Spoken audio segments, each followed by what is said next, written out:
Chapter 854, Ore ga nani o shiteru no ka? Hello and welcome to another episode of the Podcast. Yayo.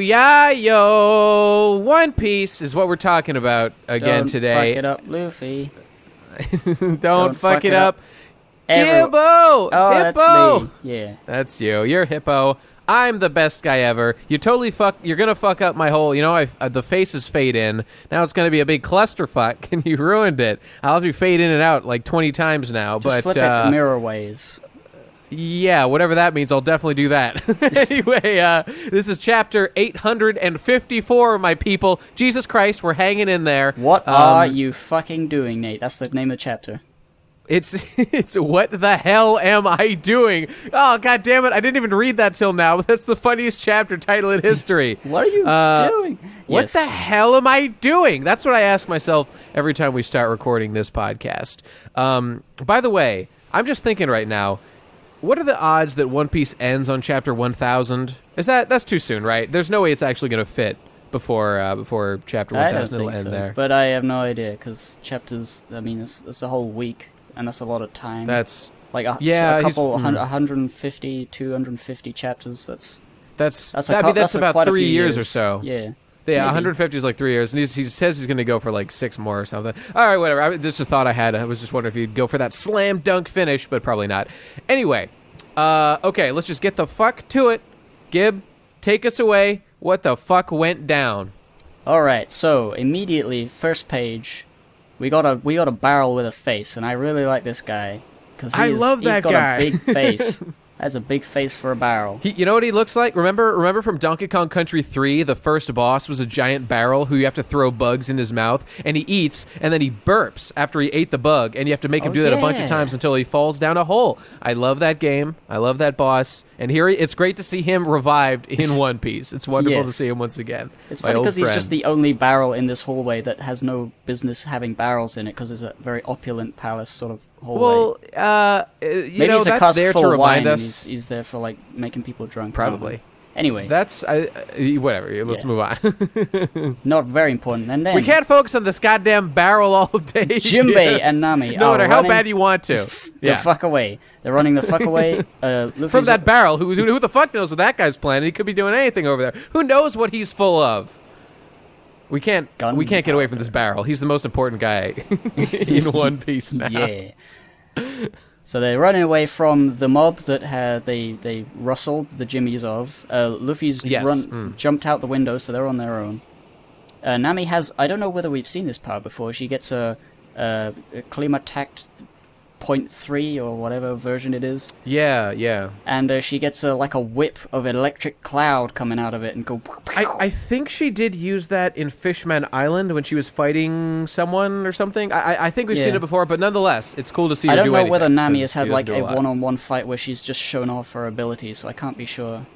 Yeah, the closest thing was just that one moment in Fishman Island, but that was bullshit. Nobody had a real fight except Luffy. It kind of wasn't even that big of a fight anyway. But anyway, yeah, this was cool. And she zaps Chopper and the gang, and then they go in the mirror, and now everybody's in the mirror. I just want to. That's true, and that's great. But I want to focus on one thing I really liked about this scene. So Nami has been asked by Jinbei, hey, take out the guys chasing us, and she's like, okay, I'm gonna do it, and then she zaps him. But so she does her attack, she's zapping people, and while they're convulsing in agony, there's this one panel of Nami kind of biting her lip oh fuck, what did I just do? She's not horrified, she's just mild, she's just a little concerned that what she has just done might have been a monstrous act of fucking betrayal. I don't think it's that. I think she's just hey, wait a minute, It's the mouth. It's all in that mouth. Was that someone I knew? It was.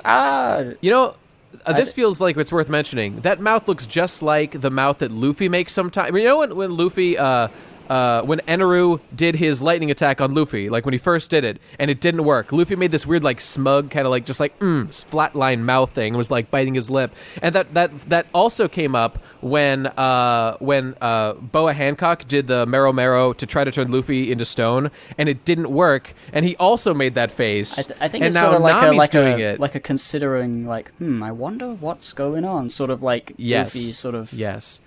Yeah, it's a good face. I really like these kind of like there's like it's weird. Once you read One Piece for, like 15 years or whatever, there's just these faces that just mean they're like a trope that mean a specific thing that come up every once in a while. It's like, and then kind of like the next panel, Nami's almost doing the like, face where like her eyes are like bulging out of her head, which was the Eneru thing, which happened incidentally right after Luffy made that, don't know what the fuck's going on face. I don't think there's a connection there, but yes.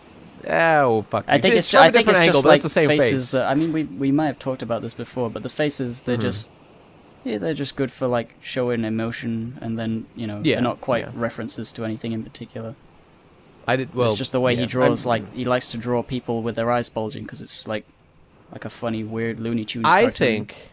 I think that there are a couple, not a lot, but there are a couple, like, specific faces that Oda gives to characters that are kind of just the same face. And Perona had it when it didn't work on Usopp, her ghosts. Eneru had it when he didn't do whatever. Jinbei did it at some point that I can't remember. And looks to me like Nami's doing it here a little bit. But we're okay, whatever. We're taking too long to talk about this face thing. What the fuck else happened? They got in the mirror world, and now we've got... Yes. What have we got? We've got Pedro, Jinbei, Nami, fucking the Brulee, Carrot, and the fucking chimney guy. Who else? Who else is in the mirror? Oh, Diesel, my boy Diesel is still there. Diesel's there. I love him. And they're all safe, so no one can get them. So I think, they're talking about stuff like, fucking, I didn't want to, like, Jinbei is talking about him being a betrayer, because Brulee recognizes him as, like, a buddy. She's like, what the fuck? And he's like, I don't want to spin that roulette of, because I could die, because why the hell would you do that? So I just... Okay, hang on. This is important. So Jinbei just says, no, I did not spin that wheel of death, like we all had just assumed that he did. So my whole thing about how he's definitely going to die at the end of this arc, I mean, in some ways that's kind of still implied, because he's like, oh, that wheel smells like death. So maybe he'll, like, just die because it's like his fate now. But, like, he didn't spin that wheel, so he didn't lose any life. He's totally fine. God, what a weird anticlimax that he just left and nothing came of that scene where him and Big Mom were facing off. Did she just let him walk away? I think it might come up later, or maybe he might be lying here to, like, maybe I don't he's want to lying. worry anybody. Oh my god. Oh, yes. Oh, yes. That'd be the coolest thing Jinbei ever did. If he was lying right now and he tricked us all, and that he's actually... Oh, and he dies right at the end. It's real tragic and everyone's crying and shitting themselves with sadness. Oh, I hope that happens. Is that what people do? Shit themselves with sadness? I do. Every day. I hope that happens. You're just crying so hard you got veins popping out. But this is like, it does not make sense to me that he would be able to leave that situation face to face with Big Mom saying, give me your skull, and he could just like walk away and somehow escape. You know what doesn't it could make be? sense to me. It could be that he did the thing and he lost some years of his life and he's like, fuck, I'm gonna die. I may as well just fucking help Luffy and beat the shit out of people and betray, because I'm gonna die anyway, whatever. The only thing is that he had already decided to leave the crew, by the time. So, Yeah, I don't know. But, yeah, anyway, this. There's I hope that reason happens. to That'd be believe cool. that he actually is lying here, because he doesn't look like he is. There's nothing like implying it. True, but, this whole arc is full of deception, as we've discussed. Pudding's whole thing, shit's cray. It's full of deception that's sort of like... It's pretty obvious that it's like... I mean, Pudding doesn't seem to be. I still think deception. Pudding is gonna be good. I still think it's gonna do a double, triple backflip. That'll be very like impressive. That'd be great, and we'd all be happy and clapping and like, oh, you're a genius, Oda. I'm still not convinced that is how it's going. I don't know, man. I've given up trying to guess. I hope that happens, but we'll see. Yeah. So Brulee is like gloating, like, hey, you think you're winning? Well, fuck you. Big Mom's gonna dude. beat the shit out of you one by one. You're gonna be dead. You can't leave. You know. It's one of these scenes that I absolutely love that happen every once in a while in One Piece, where like someone who like knows more about like the power structure of like the New World and like the serious forces that control the world of One Piece are like, there is no way you fucking guys are gonna be able to get out of here. You have no idea the forces you're messing with. This is Big Mom, a fucking Yonko and her crew. They're like, you're done. You're fucking done. And like, there's a real ominous air as she just does this lecture. I really like those. Yeah, I really like it because, especially the fact that it seems like they're so OP in this mirror world. They have Brûlé. They can go anywhere in the island, and she's still so confident that they're gonna die. You know, even though she's in even captivity, though she's personally been beat anything. up, it's great. I really like it. I really like stuff like that. Oh, and then it just it makes the world feel intimidating, like there's still all these challenges out there to be overcome. Oh, good stuff. It's great. And next scene, very cool. We get Prometheus putting a little band-aid on his cheek because Brooks, with his soul power, is so effective against Big Mom's soul, like, fruit power, that they're actually still wounded, and it's like the wound's opening again. It's like, Jesus, we've never been, like, injured. And then Brooke is the one guy who manages to do it because of his, like, perfect counter. It's just a shame he's not as actually physically strong. I really like that. I really like that Brooke was able to do something. But, I mean, we didn't get to see him do shit. So, like, we are told how cool Brooke is, and I was the only guy ever who did this. But what I'm thinking is that this may play into, like, later, Brooke being the one that, like, does a big, actual cool fight later with Big Mom, because he's like the only one who can actually do anything if he has to like hold her off or something. And I don't know what will happen sort of if he has to hold her off or stay behind and get captured or something. That would be weird. This is a bit of a foreboding thing. This, like, why would Oda put this here if it wasn't going to pay off narratively sometime later? So I'm with you on that. Or it could be like foreshadowing for the far future where Brooke is the one that kills Big Mom and he's like, oh, I'm really cool now. Oh my god, no. Better than that. He bones Big Mom for once and all. He's the one who does it. And then she has skeleton babies. Oh god. That's Sans. That's how Sans is created. My babies are all Big Mom invented Undertale, dude. Oh my god. Yes. Way to go, Big Mom. All skeletons come from Big Mom. And Brooke. Yeah. That's the and law. Brooke. Awesome. So, did anything else happen in this scene that was important? She's just carrying around Brooke, which is kind of cute. Yeah, she's carrying around Brooke instead of taking him to her library, which we know is in flames and broken, and Luffy's out, and she won't know that for a while because she's not going to go put Brooke in it. So it's like, ooh. And Brooke is still not saying anything, and I just don't know why he's doing that. This is something I'm wondering about. Do they know? Because Pudding and Big Mom, they talk at length, in detail, about their evil plan and laugh and stuff. They either don't realize that Brooke can hear them because they think he's like knocked out, or asleep, or dead because he's dead, but they know he's not dead because he's already dead. You know, so it's like, do they not realize? Redemption. Do they just not realize that he can hear them? I have no idea what the fuck's going on with Brooke right now. I don't understand. Why won't you say anything? I feel like that must be some sort of like, oh, I'm on the down low. She thinks I'm just a doll now. She thinks I'm dead, or something, like I'm lifeless. But there was a thing that she said, like, oh, he's a living bone skeleton man. He's alive and he's dead at the same time. That's so cute. I love it. So she knows he's alive, but. Why would she say all these things? And I don't know. It's unclear. Okay, maybe Big Mom just told him not to speak because it's like cute if he doesn't speak. I mean, I don't know. Like, we didn't see, so I don't fucking know why he's not talking. It's just weird. It's just something very suspicious is going on here. Yeah, I think something will happen with Brooke. You know, like unexpectedly using all the information that he's learning here.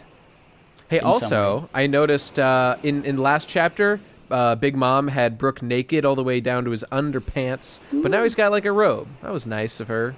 Give him clothes. Yeah, he's like a little. Wait, is he tied up? He's tied up by the neck, I think. Hang on. Yeah, he's like a little. There's like a. I don't know. He looks like a little. You know what he looks like? Here's a thing I learned from my favorite series of all time, Fairy Tale. It's he looks like an umibozu, I believe is the term, and there are these little dolls. More like umibozo. Got him. There are these little dolls that look. They've got like a puffy head. Like, okay, you take a cloth, you stuff it with stuff on the top, and then you tie it off, and then like the bottom kind of just is like loose, and then the top is a little ball of stuff, and you hang those up, and they're supposed to like keep away rain.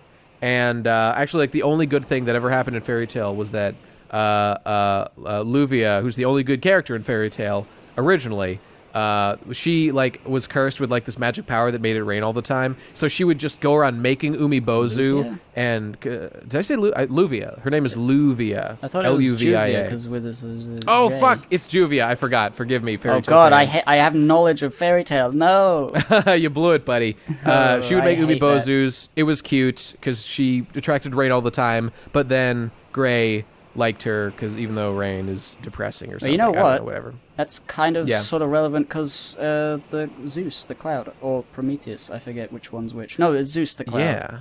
He's made of rain. He can make it rain. And maybe Big Mom is trying to keep away rain from the wedding ceremony. I don't know. That's the thing that they would do. It's some sort of a slight theme. It's good.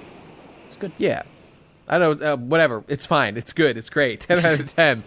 All right. What the fuck else is going on? So Pudding and Big Mom talk about their plan to kill the stuff. They're just talking about this plan to everyone in the world. They're just talking to willy-nilly. But I guess they're on their home turf, so whatever. Yeah, I mean, they're a bit like... They're pretty confident that the fucking Vinsmokes don't have any spies around and are just totally, like, gonna let this shit happen. There's no way that the whole Vinsmoke thing is gonna go as easily as they're anticipating here. We haven't seen them in a while, and I want to know what they're fucking doing. Yeah, it seems weird that they're so confident, even though... I mean, I guess it's hard to say because like there's all this stuff happening, and they just assume because they're too powerful. Maybe it's just like arrogance, like due to them being a fucking Yonko. That like, nothing can fight us. We're too powerful. We got too much stuff. Nothing can go wrong. We killed them. They're all dead. And plus, there's another scene later where they get really carried away, getting overconfident. But and then they're like, Big Mom says like, "Oh, the Germa should be drowning in drink. I sent the barmaids over to them."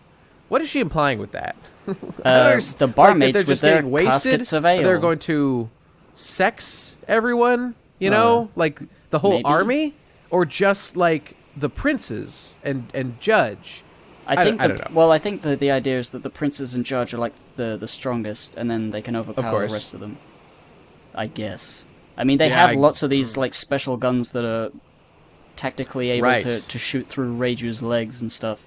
Through the iron skin or whatever. Oh, dude, I totally get it now. We were so confused when Reiju was, like, bleeding for no reason, apparently. And it was actually very oddly handled, the way that it just turned out to be Pudding later. And she was like, what happened? It was unclear. Based on this, I think what happened is Reiju was snooping around. She found the guns, and that's why Pudding had to shoot her and then put her in a chair and wipe her memory of it. I don't know why she had to, like, explain the plan to Reiju before wiping the memory. I think just for fun, narratively, I so guess Sanji she can just find does out. like being, mustache twirling evil. Like, you're fucking fucked, one villain. That's just so basic. That it would be disappointing if it were just that simple. Like, we're dealing with a character who has like control over memories. Who the fuck knows if what anyone knows right now is true about Pudding? Or anyone else, because Pudding could have just changed anyone's memory about anything all the time. She is the most duplicitous character in the series yet, and I'm just not prepared to make any calls about what the fuck is going to happen with this arc, because she could have changed anything. I've had such an idea. I'm ready for it. This would make what your idea of like her being good or like secretly being against Big Mom. Yes. She could use, like, in the confusion of all the stuff happening, like, if she knows that, Big Mom might not win against the Germa, or she's planning for it to happen, whatever, she uses the thing, her power, to take the memories of all this happening out of Big Mom's head so that they can escape, so that she doesn't realize that all this has happened, and that she won't go into a huge, massive rage. Yeah, and maybe her own crew wouldn't tell her because they're afraid of the collateral damage that'll come, because and they would rather it's just been let very them well leave. established. Don't tell Big Mom when something bad is happening. You will die. Yeah, that's right. Including in this chapter. Oh my god, this is brilliant. This could really happen. Pudding's power is like so crazy. Just the ability to control memories like that. Something awesome has to happen with it. It's gotta happen. Because, oh yeah, please, Pudding, don't disappoint me. I think there's big things coming for Pudding. Oh, she'd be possibly the most interesting female character in the series up to this point if she really pulled off all this crazy shit. Do it, Pudding. Yeah, it'll be like everyone's like people. Like after all the stuff's happened, the Straw Hats are there, the Vinsmokes are there. And then except for crew. Nico Robin. I forgot. Nico Robin's the best female character who ever lived. Yeah, Pudding's number two, whatever maybe. son. But like they'd have all the people there. Big Mom's about to go into a super rage. She's going to kill everyone. Pudding takes her memories of the thing, and she's like, she's sort of conked out for a bit, and then everyone's just looking at each other like, should we just agree to just go away? You know? Yep. We don't really want to fight Big Mom. I mean, you know. And then they're like, okay, Straw Hats. Just slink off. You weren't here. I got another one for you. What? Maybe, you know how it seems that Brooke failed to get the rubbing of the poneglyph? What if Pudding took the memory of the poneglyph and like the letters on the poneglyph from someone else and like put it into someone else's head as actually she could just give them a fucking rubbing. I guess that's a little bit more complicated than it needs to be. But it could still happen. That'd be cool. There's so many possibilities with this fruit. It really would be a shame if it just plays out as Pudding is evil, and then the Straw Hats manage to escape, and it's all fine for them. And it's like, I don't want to overhype myself. Yeah, we don't want to. Oda's not the most complex writer of all time, you know. So I wouldn't want to be like, oh, it's triple, double, quadruple chess happening. But this is like the most like you know, what's the word I'm looking for, like, I don't know, shady, mysterious, multiple like if there was ever a time for that to happen through all of One Piece, this would be the time. So I really hope it happens. That'd be really cool. Some of that stuff I hope happens.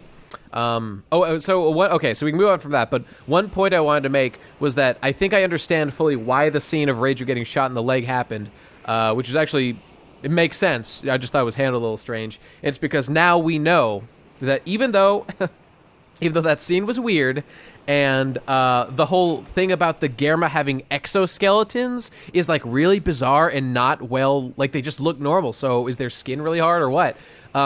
It appears that like we're just, all that was to set up the fact that these guns can kill the Vinsmoke guys. Yeah. Even though like the big moment that they're building to is where Pudding could kill Sanji with one shot, but Sanji doesn't have a fucking exoskeleton, so like it's all kind of pointless. So what the fuck? I mean, do they know that? Is that like, I guess? Well, no, but like... we do. I mean, we do. It was told us in the flashback. Them, I mean... But like narratively, you could just use any gun and shoot Sanji in the face. So like building up these special guns, like I get it. Yeah, these can definitely kill the other Germa guys, like the other sons and Reiju with their really strong bodies. But it feels a little weird that like the focal point they're building up to is not them killing all the Vinsmokes instantly with these guns. It's them shooting Sanji in the head first. That's like the big one. Then they'll kill everybody else. Well, I think that's going to be a big moment, I think. They're thinking about all that is that, you know, they're setting that up as like the turning point. Once Sanji is shot in the head, everything will go down. If something happens before Sanji can get shot in the head, like the bomb going off or something, you know, then it'll all go crazy. So this is their plan and how it's not going to happen. I feel like, this chapter felt a little weird to me. All the stuff with the guns, because... Yes, I get it. The Vinsmoke kids are really, really powerful, and apparently they're super tough. They've got this steel skin or whatever. But like it's like this arc is treating like Big Mom's crew as just like normal people trying to carry out an assassination like the Red Wedding, when we're talking about the super-powered Yonko crew of Big Mom, one of the four most powerful forces in the world. I don't think they'd have any trouble killing like a couple of dudes. Like, this is Big fucking Mom. She's like one of the four strongest people in the world.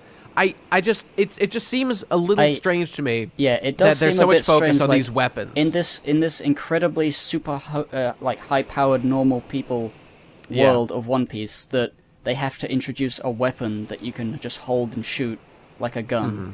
Like I get it's always been weird, like in anything with like. Yeah. It's a huge difference between the lower and the highest power level. Like, you've got a million hit points, but if somebody gets a knife to your throat, like, are you going to die? Yeah, like Goku would just die or something if you just got his throat slit or something. Can you happen? Or will the knife break? Like, where does it stop and start? And I think this is just showing that, I mean, guns and blades are good, but when you're a real powerful guy, you can just move real fast and all that, so... Yeah, it's more like a really good martial arts, and then also weird powers that makes people strong, instead of literal strength to bullets, which is why the whole Germa skin strength is like maybe such a real problem. Maybe all their soldiers have it. Like, that's why they need to develop a weapon to get through it. Well, I mean, I don't think so. I think they are clones, so maybe they did build that into them. Yeah, I mean, I guess that would make sense.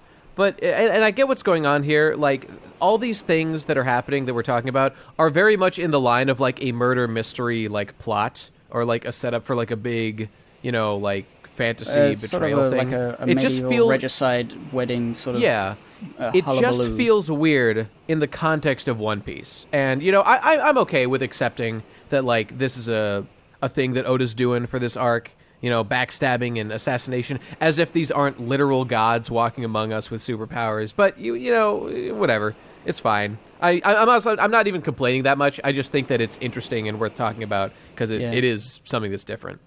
Yeah, I guess. I mean, now I'm thinking about it. Like, the fact that explosions generally never kill anyone is a bit weird. But maybe they do, and never. They just don't bother to. Dude, even Pell. I mean, that's the famous one, right? Pell in Alabasta, point blank hit with a nuke and was fine. It was like, he literally walked back a few days later and was fine. I was like, I just got a broken leg, that's okay. He got nuked in the face and was fine. I mean, that it's funny because I haven't talked about that in a while, but that's like the biggest, like, crime Oda ever committed where this stuff's concerned. But, I mean, he had a cool character design. It was pretty good. A nuke to the face, Gib. Come on. All right. Dude, you couldn't take a nuke to the face, you little bitch? Pussy? I haven't trained my hockey enough yet. Well, maybe he had hockey. Yeah, there you go. No, hockey didn't exist. It was not canon. No, he had it. Oh.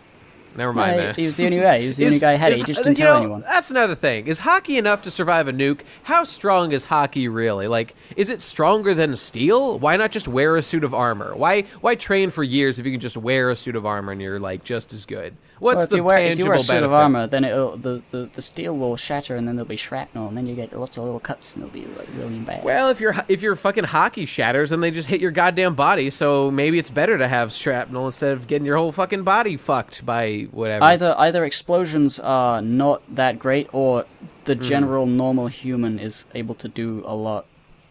I mean, even, like, at the beginning with, like, Usopp and Nami, they're Usopp's not, like... a tough guy. Yeah, they're real tough, even though there's, they haven't really had, like, training or anything. They're just guys... The Usopp stands out to me as a little bit more durable than everybody else. Remember the time that Usopp got literally all his bones broken by Mr. Four? Oh my god, that was fucking brutal, and then was fine in like a few minutes. But people in general in One Piece are pretty darn resilient, unless it's in a flashback sometimes, and they're a really important character. Yeah, unless there's a special gun. Unless there's a special gun. That's what we're talking about here today. Right. We're going on this. Let's I know we are. All right. Then I don't even know what this guy is, but in the 6th floor guest room, Sanji's room, people are checking up on Sanji to say yes, Sanji is definitely in his bed, and it's just some guy, and I remember. Well, that was his butler who was like getting him shit a while before. So is he a big mom guy, or is he a Vinsmoke guy? No, yeah, he's a big mom like butler. Okay, so he's just like, Sanji's not. It's here. like it's like this annoys me a little bit. By the way, just to go back for a second, like a page or two before that, on page 10, there's just the shot of like Yeah. Sanji's brains literally being splattered out of his head. Yeah, it's pretty cool. Which is fucking gruesome. Gruesome. So this guy is in this bed, and they think that he's Sanji. So, like, they think they know where Sanji is. But, like, it's not like Sanji put him up to this, because he's like, oh, where's Sanji? Okay, I guess I'll just go back to sleep, and I guess I'll continue to fool people into thinking that I'm Sanji, even though I have no way of knowing that that's what I'm supposed to be doing. Well, he's not supposed to be doing that. He just so happens to be comedically, accidentally, making it look like Sanji's there. I have a problem when, like, real plot-relevant things... I don't know. Like, collide with comedy a bit too much. In this case, I don't really mind it, but it just reminds me... It's walking the line. It's walking a little close to the line of things that will annoy me. So, you know, this one's not that big a deal, but it is ridiculous, but it is funny. It's all right. It's pretty good. All right, then we get the another big thing where everybody is around the table, and confirmation that Baron Tamago is now not called Baron Tamago. He is now called Count Chicken. People are calling him Count. So God, he looks so glorious. Look at that visage. God. I love that little bit of the ear with the sideburn. I don't know why. I just that and the back neck fat. For some reason it's sort of like the combination of a chicken head and also a normal person head with that fat roll in the back. He's such a monster. Jesus Christ. So cool. He's the biggest freak in the entire series. Oh my God, I love him. He's my favorite character. So they're discussing who they fucking killed. So Mama's got Brook. They're like, yeah, he's dead or he's captured, whatever. Pedro, they think, is blown up. Pedro went Allah Akbar. Yep. And he got the term for it, too. Chopper and Carrot, what did they say? Oh, yeah, they got a message from Brule a while ago saying, oh, yeah, I captured them. And they haven't since captured me. Yeah. So they assume they're dead. And then Nami... By the way, I really love this shot when they're talking about this of all the commander guys. Did you see that guy on the right who looks like Captain Crunch with... Yeah, oh my God, that's my favorite guy. He's like Captain Crunch, but with the Pringles guy as a hat. Oh my God! He's a combination of all my favorite foods, and he's giving a thumbs up, like, to the camera, because he knows what a goddamn badass he is. Holy shit, I love that guy! And there's Lady Amande in the back, just being the best character ever, once again. Being the most horizontal, the T-shape. Look at that pumpkin head on the left. What's going on with her? Like, you only see her from behind, but... how'd you know it's a her? It could be a Jack Skellington. You know, it actually could be a girl. I don't know, but I love all these people. I love how weird they are and there's that weird guy with like an explosion crown and bat wings on the left. Oh, I didn't even notice the wings, but yeah, you're totally right. God, these are such freaks. They're great. I love them. And then on the second page, you might notice the bottom panel, just to skip ahead, there's this weird like child-faced bunny giant man with big gloves. Oh my God, I did not notice that guy, but he's horrifying. Like, what the fuck is that guy? Like, is he a character or is he just like a brute? I don't know. Captain Crunch is my favorite character. It's like a Germal Rumba cast, you know? Yeah, it is. Oh my God, I love this fucking crew. So fucking And like, I know that misfits. Motherfucker is like one of the strongest people in the world, and that makes me so happy. Oh, yeah. Okay, all right. So yeah, Brule, blah, blah, blah, the Chopper and Carrot. Oh, everybody's captured. Yeah, that's right. Yeah. Then, Nami, they think is captured. Oh, no. This is the thing. Yeah, this is the thing. Opera. This is where we get reiterated that no one dare tell Mama the bad news. You know, if I tell Mama bad news that I let them escape with Jinbei, fucking I'll die. So I'll just... This is the way ruling through fear falls apart. And you got guys lying. So... Well, just to clarify, they're talking about the state of Nami and Luffy here and where the fuck they are. It's like, and where are they? They know that they're gone. And, Jesus Christ, hardcore motherfucker Opera over here is like, look, I know they're gone. I'm sorry. I just tortured them. They didn't know anything, so I burned them alive, and now they're dead. Really sorry. I know I went a little far there, but that's what happened. So he's just lying to cover up the fact that they escaped. Yeah. Because he doesn't want to piss off Big Mom. Oh, man. Oh, they're going to be mad. Yeah, but you know what? That's also helpful, because now they won't chase Luffy to the spot that he's going back to. The only thing that's kind of clashing with that is like, well, what about all the guards that saw Jinbei? I mean... Yeah, like, they're chasing Jinbei right now. Yeah, so like... Maybe they're going to come back and say, oh, fucking, there's Jinbei and Luffy and Nami, and they're fucking going all over the place. And you're like, what? That contradicts what Opera said. And Opera really does not seem to have planned this out very far. I mean, I would have just been honest. I think it would have. He looks like a bit of a doofus. He does. He sure does.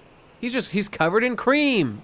So I mean, that guy, the book Illusion World guy, Mount D'Or or something. Mount D'Or. Cool. Yeah, he's like, I don't fucking buy that, but whatever. So now they generally believe that everyone's dead and things can go on as planned, and then that's it. They're unprepared for fucking whatever plan the guys come up with to save Sanji and crash the wedding or whatever. I think what's going to happen is there might be like clashing plans. Like at the moment, in the next scene, we see Sanji having like, being sad, and then he goes to Luffy eventually. But like the idea that is Sanji and Luffy are gonna meet up.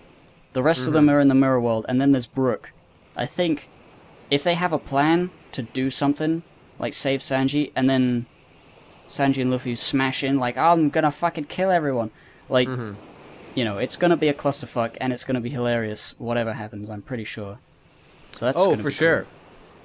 But yeah, this is the. By the way, I hope that when things come to a head and like everything goes to shit and the world is ending because everything's going crazy, like I hope that Opera just jumps out and is like, no wait, I swear I burned those guys to death. And this is an illusion, and he just like sticks to his story no matter what happens as the world's ending around him. I want him to be claiming, no, I really did burn those guys to death. Please believe me. Please.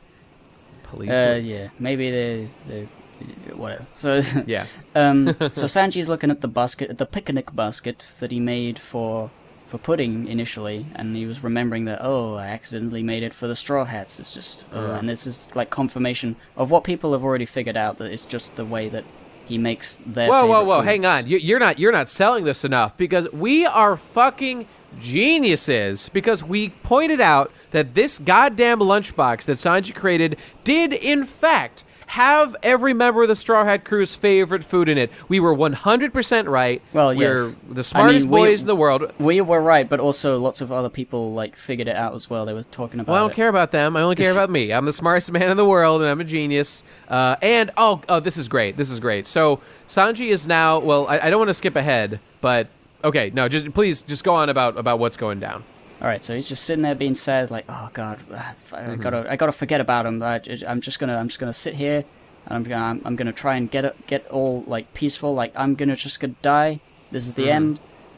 And then, what's his face? I forget his face. His name is Bobbin. Bobbin. Rolling Bobbin, I think. Picks up Luffy's meat. No, not Rolling. And he's like, oh, nice food. Hey, wait a minute, aren't you Sanji? You're supposed to be in your room. And then in that moment, Sanji realizes that his true conviction lies with the Straw Hats. He cannot, see that this guy is going to eat Luffy's meat. He kicks him right in the fucking head. And let me tell you, he doesn't want to see anybody eat Luffy's meat, if you know what I'm saying. If you know what I'm saying. Yeah, he's quite the homophobe. He hates the gays, right, yeah. Yes, his homophobia brought him back to life. He's like, I don't want to die in a world where people are touching Luffy's meat. So, beats the shit out of the guy. Yeah! And he's like... And then he promptly went and voted for Trump. That's right, I went there. Yeah, you fucking asshole. I ruined it. You did. I ruined this beautiful moment of homophobia in politics. Yes. So, like, he was like, whoa, what have I done? Wait, yeah, fuck it, I'm just gonna go. And he runs off to Luffy. Yep. And it's gonna be great.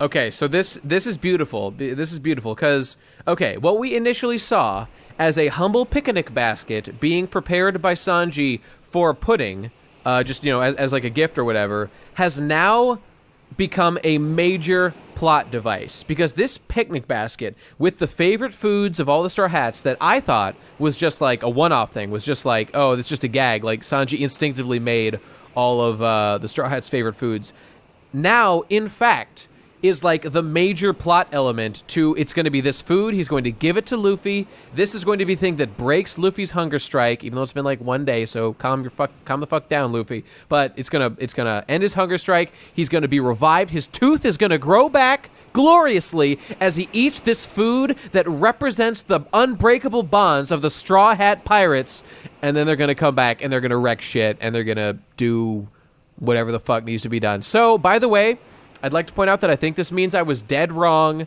about the whole, like, feast at the end of the arc being, like, plot relevant this time. Looks like the wind ain't blowing that way, and it's going to be this picnic basket instead, which is also nice. It's cool. Yeah, I like the idea that Luffy would only be, like, he wouldn't be in the final battle, and he would come back at the end after Sanji fed him. But this makes more sense, because, like, it's a bit of a disappointment. He's going to be revitalized. And then they're going to be like, yeah, we're going to be a team, we're going to be friends, nakama, and all that. Yeah. And then he's going to come back and he's going to charge in and say, fuck you, and he's going to bring all his friends back with punches and such. Yeah, this arc can't end. I mean, we're still dealing with Big Mom. This arc cannot end with just, like, a fight. There's no way. That would be dumb. And do people even want that? Do people really want Luffy to just fight Big Mom now? I mean, there's a few things that are possible. It's going to start with a fight, and it's going to end with either them escaping with just barely, and stuff like that, which is probably the most likely thing. Yeah. Then there's, like, the possibility of Pudding doing the mind thing to calm Big Mom down so that they can run away.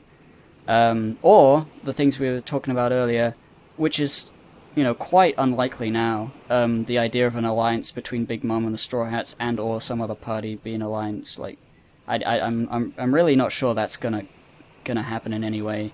Hey, maybe there Luffy, might be like an alliance with the Germa Kingdom. Like, the Germa Kingdom guys could be like, actually, we're cool. Actually, really. I mean, I was gonna say, like, maybe things will work out that.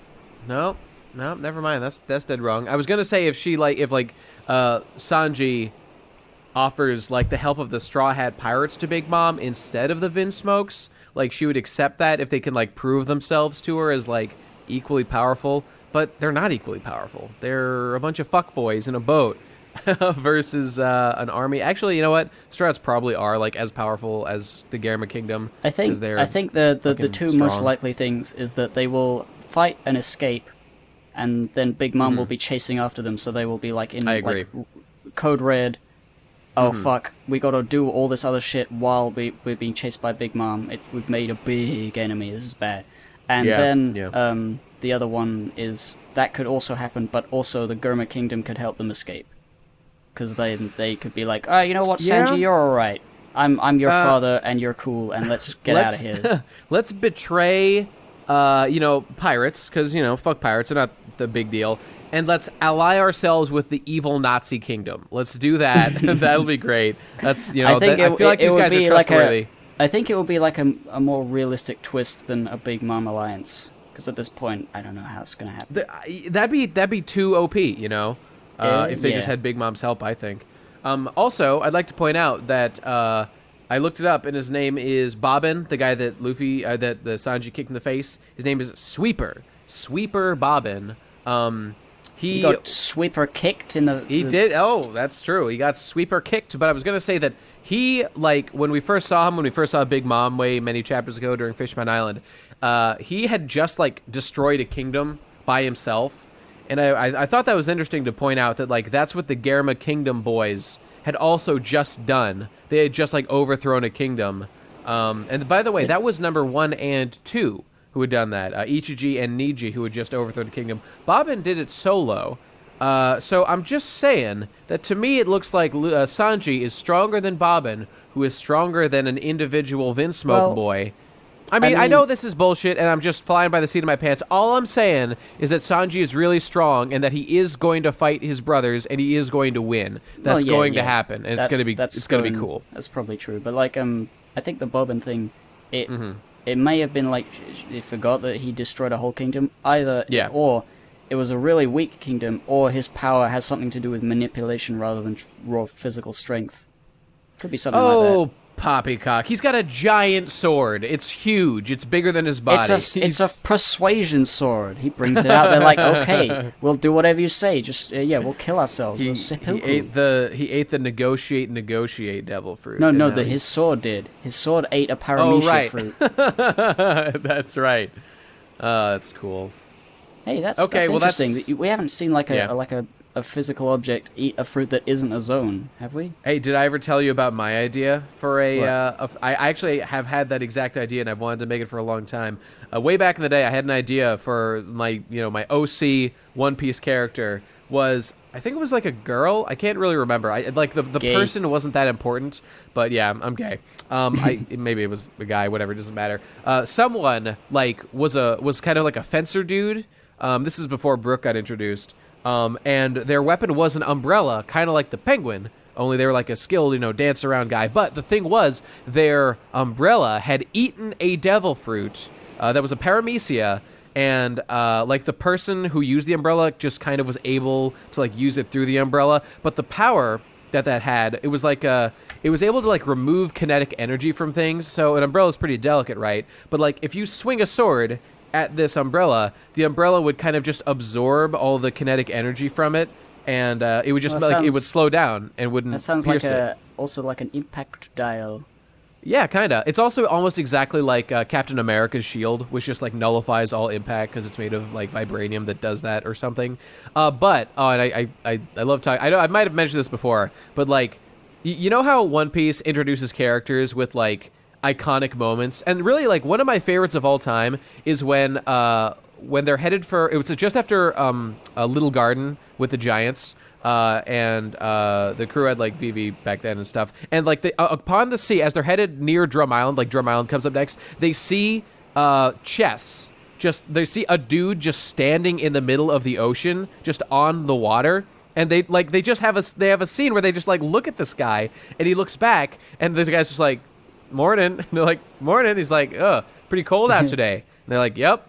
And then it's revealed what's going on. The ocean, or the giant boat comes out of the water, is revealed he was standing on the crow's nest of a ship that was underwater at the time. But I'm sorry this is taking so long. But the point was, I had an iconic introductory image in my head for over a decade now that I want to be real. And it's this character who I know I've very poorly defined. But now I kind of see as a cute girl in a dress, in a black dress with her black umbrella. But it's her standing out somewhere, and she's holding the umbrella over her head, and there is snow falling only from inside the umbrella on top of her, and it's not snowing anywhere else. Oh, it's it's so cool to me, and I want it to be real. And it makes sense. And way later on in the One Piece arc that is in my head, you would find out that this girl, or this umbrella, has the power to absorb kinetic energy, and that means that all the water molecules that touch the umbrella from the inside, all their heat gets absorbed from them because kinetic energy is heat, and they just crystallize as snow, and so they fall directly onto her, and she's a snow girl, and she's cute and adorable, and she's my favorite character that I came up with. We have, since the podcast is the most watched podcast on the PCP, the most. We have such a huge fan base. I'm sure one of our fans would love to draw your girl for you. So if you got a pencil out there, give it a go. Someone draw this character who only exists in my head. I'll give you some details. She's wearing a black dress. It's one of those poofy dresses. You know what I'm talking about? That her legs are mostly seen. She's wearing stockings and little heels, and she's a big poofy dress out to the sides, and she's got puffy sleeves, and it's cute, and she's got braids, and she doesn't look depressed. She just looks cute, and I love her, and it's snowing on her from inside this umbrella. Somebody draw it, please. I've been wanting this for 15 years. Oh, it'd be great. Oh, I love One Piece. And that's the end. All right, thanks for listening, everybody. And we were at the end of the chapter anyway, so yeah, that was the end of the chapter from Saturday. So yes, that's the end of the episode as well. It was quite a long one. That was a very long one. 48 minutes about a chapter that took me 10 minutes to read. Hey, fuck you, buddy. Ever since Ben and I, when we did T-BAP, sometimes we would talk for an hour about a 24 episode of the show, and people used to get really mad at us. They would be like, hey, why are you talking so long? And I don't know, is it a problem for you that there's so much content? Just enjoy the extra discussion, my friend, or just leave. Whatever you want to do, my friend. It's up to you. All right. Anyway, that's it. This is a personality-based show anyway, so fuck you. People who I imagine are mad about this. Okay, thanks for listening, everybody. Gib, it's been a pleasure as always, and we will see you folks next week. Goodbye. See ya later.